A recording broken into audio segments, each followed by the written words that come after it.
Look at this.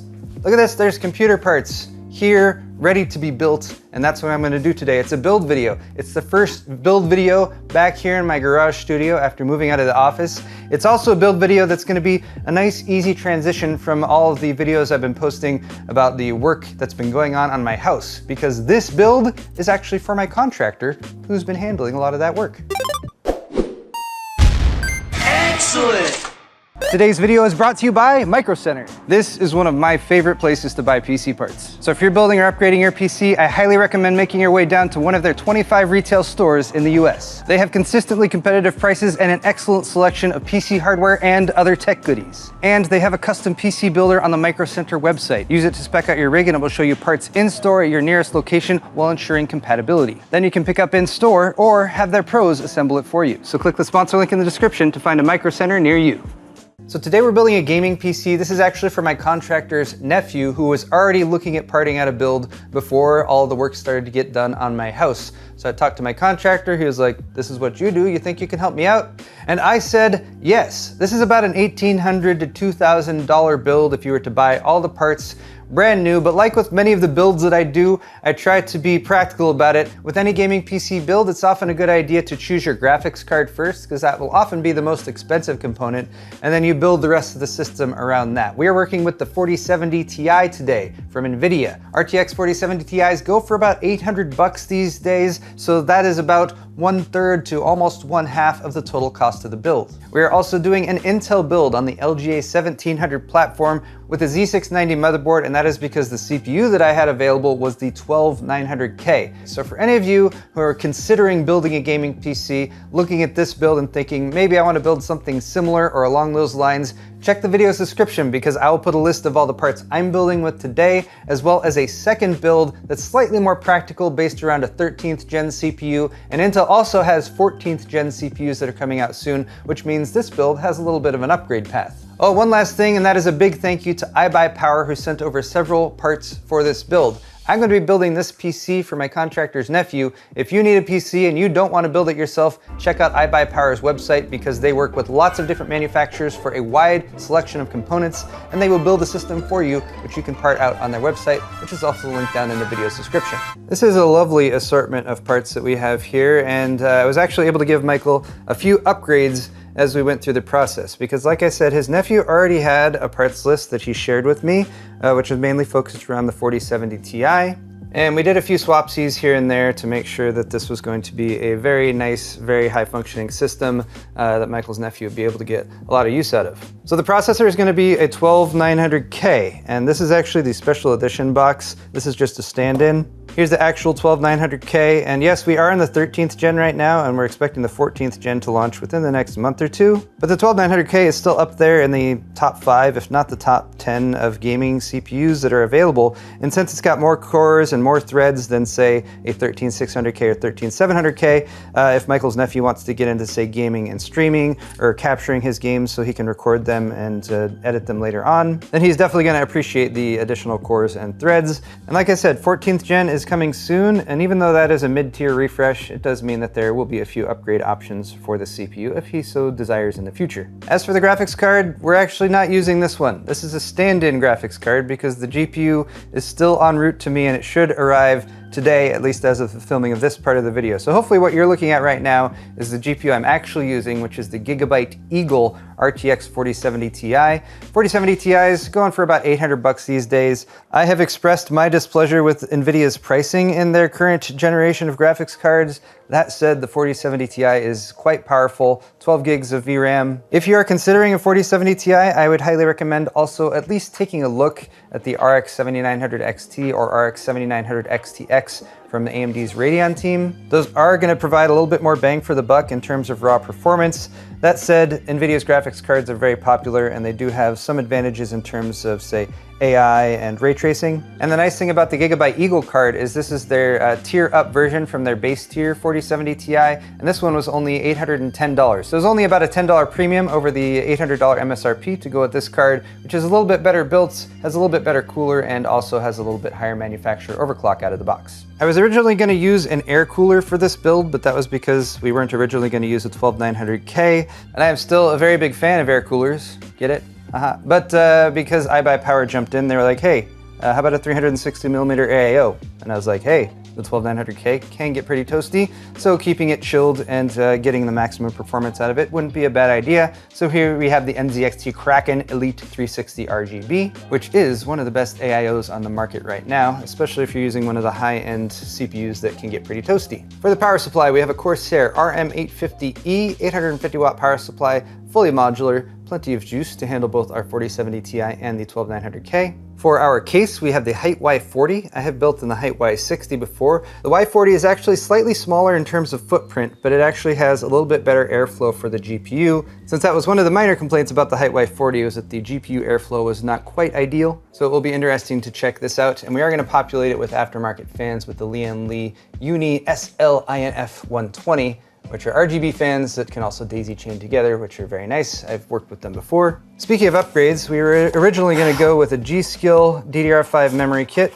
This is DDR5 5600, and then I realized, wait, this is a Flare X kit. These are actually designed for AMD and they have Expo settings, which is okay. This will still work just fine with Intel, but I dug into my collection and I found, oh, we've got this Aorus RGB memory, which has RGB, of course, which will make everything on the computer faster, but it's also slightly faster RAM as well. It's DDR5 6000 with reasonable timings at 40, 40, 40, 76. So we're gonna be adding that in, which will pair very nicely with our Gigabyte graphics card, as well as our Aorus Gen 4 SSD. This is the 7000S SSD from Aorus. It is 2 terabyte capacity, and it's a Gen 4 drive that can do up to 7,000 megabytes per second reads and 6,850 megabytes per second writes. And lastly, we have our motherboard. It's not a Gigabyte motherboard, so we didn't quite get the set bonus, but it is a good motherboard. It's the Asus Prime Z690-A, which supports DDR5 memory. It's LGA 1700, so it's got support for 12th and 13th gen Intel CPUs, and with the BIOS update, it should support 14th gen as well, I am assuming. Windows 11 ready and a bit of RGB lighting as well. Hopefully we can get all the RGB in this system to play nice together too. So there's a rundown of the parts. This should be a really nice gaming system. Let's put it together and see what it looks like. So here's a first quick look at the HYTE Y40. This is one of those cases that has lots of viewable area, tempered glass on the front, tempered glass on the side here. There's a seam between those, but basically it doesn't block any of the view. So most of the ventilation in this case is going to be coming up from the bottom where it has intake fans. There is also ventilation on the side here. This can be set up as an intake or an exhaust depending on how you have it configured or whether or not you have a radiator mounted there. And just like the HYTE Y60, one of the features that I really liked is that they're using the ventilation as also sort of an aesthetic thing. So these sort of lines they have that come this way and then go up there, that continue along the top of the case.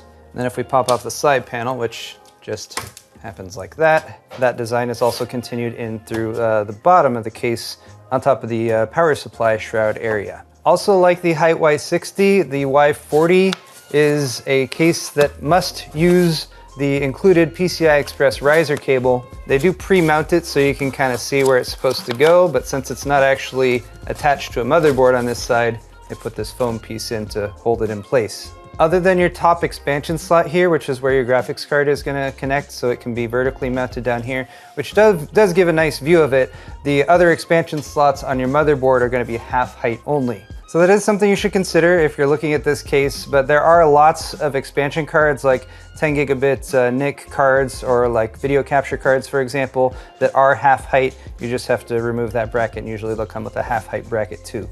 Beyond that, just pop off this other side panel and you can see there is some dust filtration built into that too. And rounding things out here on the back in the cable management area, you have an oddly shaped cutout for reaching the back plate of your CPU. I wonder how much more it costs them to do it in this shape. They also have an oddly shaped 2.5-inch drive mount there, which is just sort of, you know, an oblate spheroid, or I don't know what to call that. Beyond that though, plenty of space back here for cable management, lots of tie-down points, which is very helpful and appreciated. The case also comes with 2 pre-installed fans, 120 millimeter. One's installed as an exhaust up here in the back, one is installed as an intake down here in the bottom. We've also got front panel connectors here, which includes HD audio, standard front panel block, which comes in a block rather than individual pins, which I greatly appreciate. We have USB 3.0 as well as USB 3.2 Gen 2. And now that we've taken a first look at the case, we're going to set up the motherboard, installing the CPU, memory, and SSD.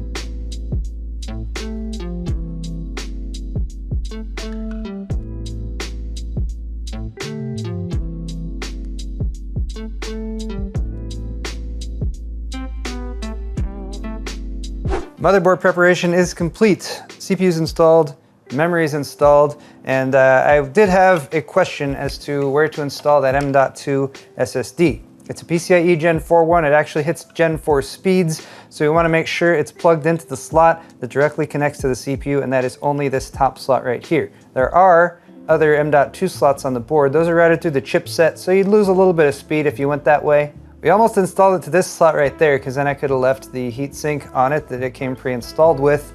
But upon discovering that it's just the top slot that goes straight to the CPU, I installed it there, which did involve removing this Aorus heatsink, which wasn't too difficult, fortunately. There is still a heatsink right here, so it's still going to stay cool, since these Gen 4 SSDs can get pretty hot when it comes to the controller. It uses a Phison controller. And really the only downside is that I have not further tainted this Asus motherboard with more Aorus logos like I have on the memory, which I know Asus is always really happy about, but there it is. Oh, and also at the same time for the CPU socket, I installed the back plates as well as these standoff mounts for our NZXT Kraken cooler, because that's gonna help a lot. You wanna get that done before you install the motherboard in the case if you can.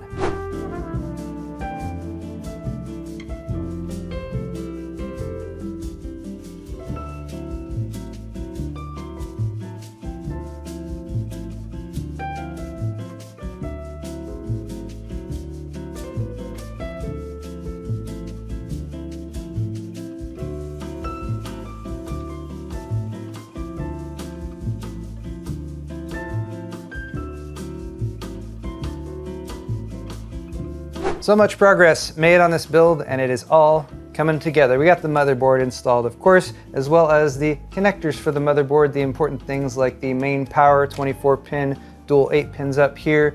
Along the side, we've got USB 3.0 and that USB 3.2 Gen 2. Those will power the ports down here at the front bottom of the HYTE Y40. And of course, down at the bottom, we got the HD audio connector and the front panel connector, which again, comes in a single block rather than individual pins, which just makes plugging that in so much easier. I appreciate that. We've also started installing the fans, mounted 3 to the radiator itself, but I haven't installed the AIO yet, and then 3 more down in the body of the chassis, 2 here on the side. I set these up as exhausts for now. Potentially they might also function as intakes, but I'll leave that be for now. We got one here in the back for exhaust 2. I swapped that with the one that was included with the case so that all of the fans that are most visible in this case will be there looking visible and nice and pretty. One nice thing about the power supply, the RM850E, is it does come with a 12 VH power connector, or I do believe this is 12 V2 6x2, 12? The updated version of 12 VH power, where they basically moved the sense pins back a little bit so that if the power plug isn't seated all the way, it won't provide power, which should theoretically solve most of the small amount of melting issues that they've had with the 12 VH power connector and RTX 40 series graphics cards. Speaking of graphics cards, in a very timely fashion, our graphics card has arrived. This is the Gigabyte Eagle edition of the RTX 4070 Ti, Eagle OC I should say. So that means we're not going to have to use a stand-in. We are going to be able to plug this in. I have already deflowered it by removing all of the protective covers and stuff. Is deflowered the right word? It's not the right word to use. Don't cancel me. Okay. But this GPU, of course, is going to go on the vertical mount right there. So yeah, the build's pretty much done now. I'm just kidding. Last 2 steps are going to be to install the AIO, make sure everything's plugged in properly in the back as well. We are going to have one control box from Lian Li to control the Lian Li Uni fans. And then assuming all that goes smoothly, the last step is going to be to drop in our GPU. Ran into an interesting conflict with the AIO. There's just barely enough clearance for a 360 across the top here. At the back, it was conflicting just a little bit with this rear fan. The rear fan can shift a little bit, so I dropped it down as low as I could, but the little connecting pieces at the end of the Lian Li Uni fans were still bumping into each other. And even though you can remove part of that cap to give yourself a little bit more space, I think it's not gonna be quite enough. So to solve this problem, I'm just gonna take all these fans and I'm gonna flip them all over like that, putting that connector at the other end, and I'll just feed it back through on this side rather than on this side. That should hopefully solve our problem.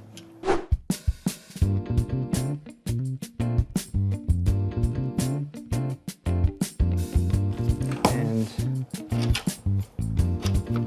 it was. Whoa. Okay. Here's a random thing. There's a plastic panel, like a little piece that's down here, I think, that engages with the side panel. this plug got stuck under it. I was trying to figure out where is the plug for the intake fan down in the bottom of this case. I couldn't figure out where it ends. It's because the end of this was tucked under this black plastic thing right there. Fortunately, there's a couple screws from the bottom to loosen that and I was able to retrieve it.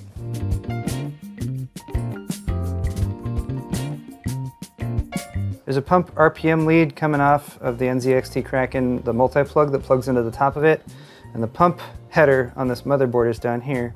So I passed it underneath the retention brackets for the CPU mount, just to kind of cable management a little bit more tighty, and actually seems to have worked.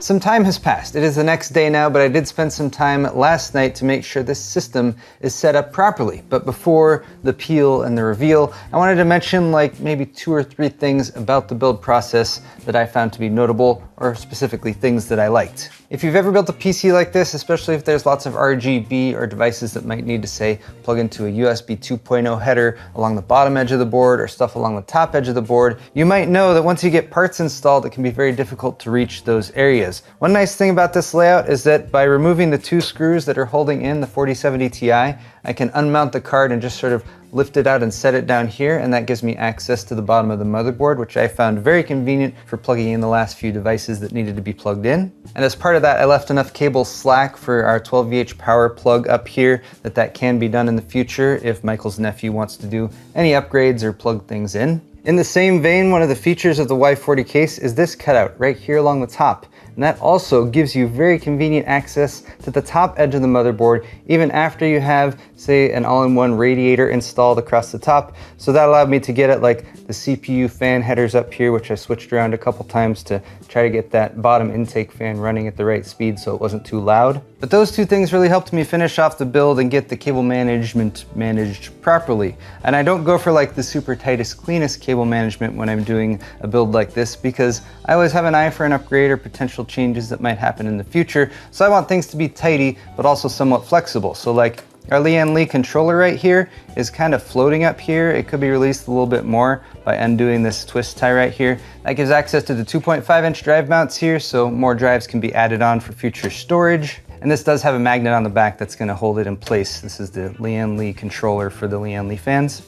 Beyond that, I just grouped the cables up and strapped them down with the included cable ties that came with both the power supply and the all-in-one liquid cooler. Oh, and the case too. Some also came with the case. And the only thing about this build that I felt like was maybe missing, you might be able to see on the back here, I have plugged in a USB Wi-Fi adapter because the motherboard doesn't have Wi-Fi integrated, so I did need that to connect to my Wi-Fi network to do Windows updates and stuff like that. With that said though, I think it is now time to reattach the side panels.